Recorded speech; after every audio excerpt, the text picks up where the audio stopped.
In a world where words weave stories, stories which connect souls, connect lives, a literary architect who turned ink into impact. On the next guest from the 973 show with me is Rohini Sunderam, a mentor, a writer, and a quiet force behind, I would say, Bahrain's storytelling revolution.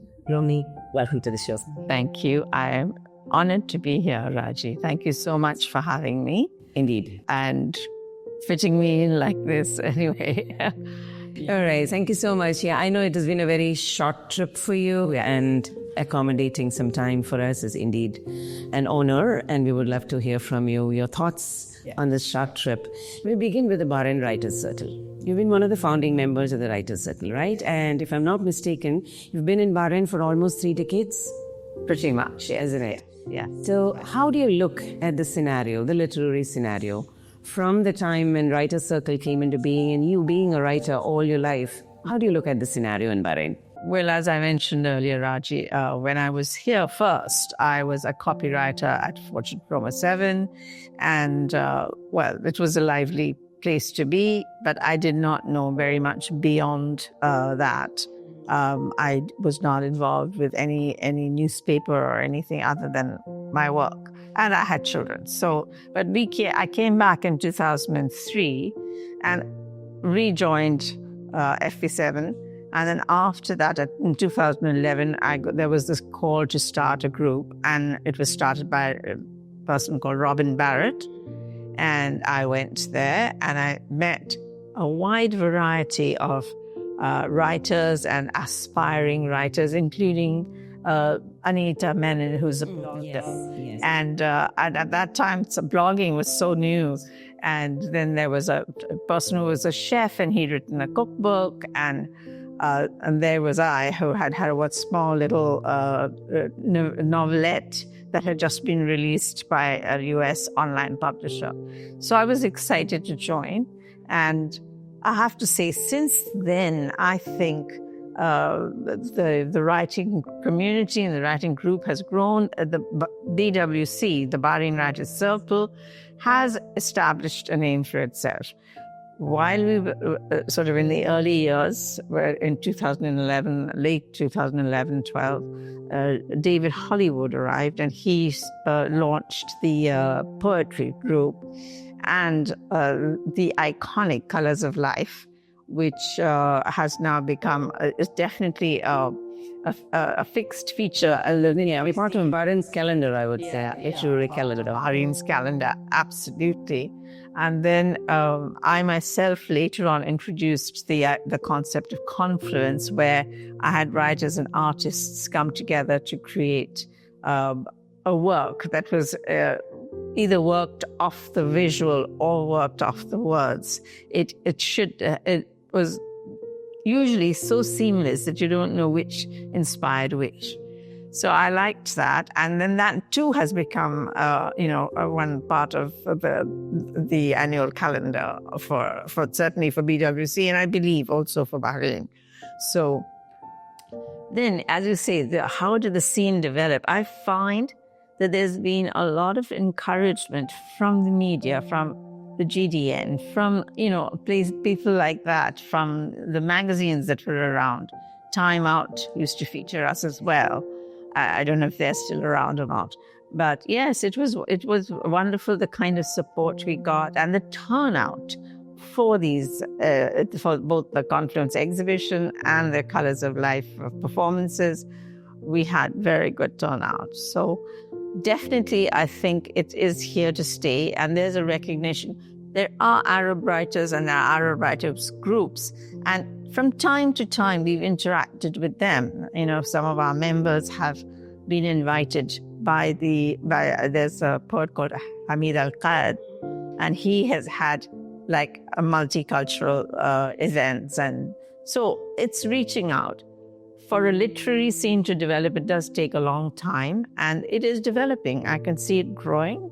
And I'm very, very, very pleased about it. I think, I'm sure you would agree with me. And that development speaks about the country's development too. Absolutely, yeah. And its openness to accept that there are so many different interpretations to art. Yes, and when you mentioned about Hamid, his poetry gatherings are so beautiful, and I think he's one of those pioneers who even thought of bringing in different sets of poets together. Yes, yes. So yes, very well put. And after living here for almost 30 years, and starting as a young writer and growing old in the country, I'm sure your writing career, the country has definitely left an impact on your writing career, isn't it? How do you look at that journey, Rohini? Well, huge, because I see that there's so much ignorance about the Gulf countries, and of course, other than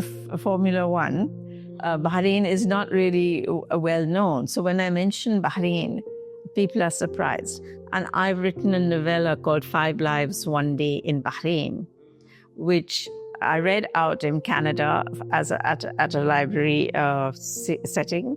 And people were so interested that people contacted me and wanted to buy the book because they'd never heard of Bahrain before. And then my very first story, the novelette, was called Desert Flower. It is set in 1930s in Bahrain. So yes, Bahrain has had a very, very strong impact on my vocabulary and my exposure and my interest in things from the region. So yeah, what brings you back to Bahrain? Oh, I have been here for so long. It is home. And I just wanted to come back. At least I'm hoping to be able to make this an annual trip. Okay. And I wanted to come back to thank Bahrain for all that it has done for me. All right. I can see you're already emotional, but then, it's back natural. 30 years or 28, right? 28. 28 years and home. Bahrain is home to anyone who's even here for a week. They say it's such a beautifully warm, the beautiful warmth of the country with which embraces others. So I'm sure it's emotional. Being a very creative person, being a literary person, if I ask you to capture those emotions in some words. It's like an old shoe. Oh, you come here and everything fits. You know where to go, you know how to turn, you know what to say. It's an embrace, a warm hug. Just entering the airport, even though it's a new airport. I know. I love the old airport, but the new one is quite impressive. But you step out and you're in Bahrain, and Bahrain embraces you. That's right. And when were you here last time? What is the gap like? I was here in 2023. It's not such a long gap, but it feels like forever. I mean, I love the place I moved to. Don't get me wrong. I do like where I have settled, but I've only been there for 2 years. It's going to take a long time for me to ever feel like Bahrain, yeah. Any other place. I mean, I think the closest for me would be Halifax, where I spent 10 years when I came for coming back to Bahrain. Yeah. Tell me something. Where are you settling now? In a place called Port Coquitlam, which is in BC on the west coast of Canada. Yeah. What took you there? My life changed, and I thought it's best at this stage in my life to be close to one child or the other. And my daughter's already there, and she's established herself there. She's a chef and a nutritionist. So I moved there to be close to her, and then close enough that I decided that she and her husband and her dog were going to stay with me. And they do, which works out very well for both of us, I think. Do you want to tell us something about your family? Well, I have 2 children. One is in Vancouver, with me in BC, and the other one's in London, England. So he's in finance, and they're both very reserved. So I will not mention their names. No worries. And I think you are from India, right? Originally, yes. Which part of India are you? I am from the north. My father was from the Punjab, my mother's from the UP. But Sunderam is a very South name, isn't it? I married a South Indian. Okay. All right. He is from Tamil Nadu. Okay, so yes. We met in the best of places in Mumbai. Yeah, what a combination. So you speak Hindi, I'm sure. Do you speak Tamil? Not at all. Or should I say ille?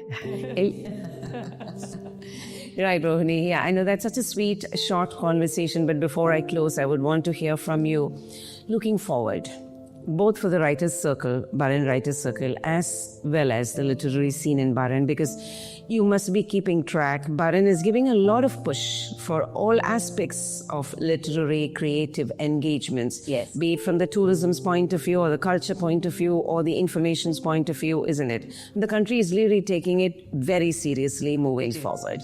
So what is your vision for Writers' Circle in this scenario, and where do you see Bahrain in your vision? Okay, let's talk about the Bahrain BWC. For one thing, they have already started to move beyond the borders of Bahrain because there's wonderful technology. So now, at one time when a person left Bahrain, they left the BWC. But now, with Zoom and things, our meetings are hybrid.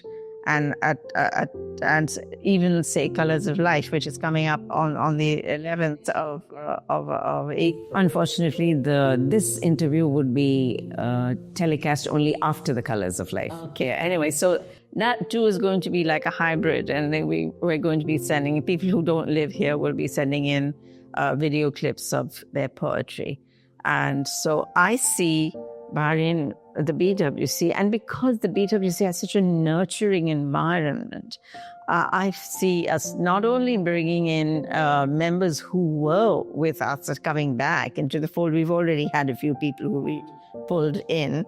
Its potential could be that we even start to recruit from abroad, and we get writers in any case to come and to talk to us on Zoom. We've had Alex Shaw from the UK, and we've had people from different parts of the world have come and spoken to us. And I'm hoping to get somebody to speak to us about AI and things like that. So, and again, intellectual property as related to. So I'm hoping, these are all hopes at the moment. So I do see that as expansion that's beyond Bahrain. And for the Bahrain scene itself, I'm sure that there's going to be, the sky's the limit, really. Yes. So, yeah. So thank you, Rohini, for joining us. Absolutely. Any last comments to our viewers, listeners? Viewers, listeners, read, write, join the Bahrain Writers. I can't help but give a plug for the BWC. I was part of its initial launch, and it has encouraged my own writing. I've been published. I've pitched work to international anthologies and been selected, and so it really is a wonderful feeling. Yeah. Thank you very much, Rohini. Thank you so much. All the best for your future, and keep coming back, as you said. Make this an annual trip. Inshallah. Right. Knowing Rohini, that I'm sure she's going to pen something beautiful after this trip, or maybe even after this session, because the old shoe has something new. Right, Rohini? Yes. So looking forward to reading that. That was Rohini Sunderam with us on the next guest from the 973 show. And this is Raji Unikrishnan signing off.